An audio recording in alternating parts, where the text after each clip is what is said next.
ฉันในอินฟินิตี้เลยเหรอไปบอกเพื่อนดีกว่าทำไมเหรอเราเลิกไปก็ถูกทำไมล่ะฉันก็ทำมันจะยังไงทั้งสองล้านโลบาทไปในความเป็นสาวคนจนทำไมไปฝึกเป็นคนแบบนี้ไปหาเพื่อนใหม่ดีกว่า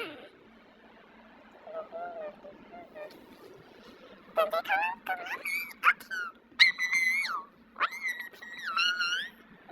แนะนำตัวกันเลยฉันชื่อแคนดี้อายุ18สาวอยากไปว่าอยู่ดิฉันชื่อข้าวหอมอายุ17ฟังก่อนหล่อนยายเธอนี่ก็ไม่ต้องแปลกทำไมเธอทำกับเพื่อนแบบนี้จนมันคงตายได้เลยเพราะว่า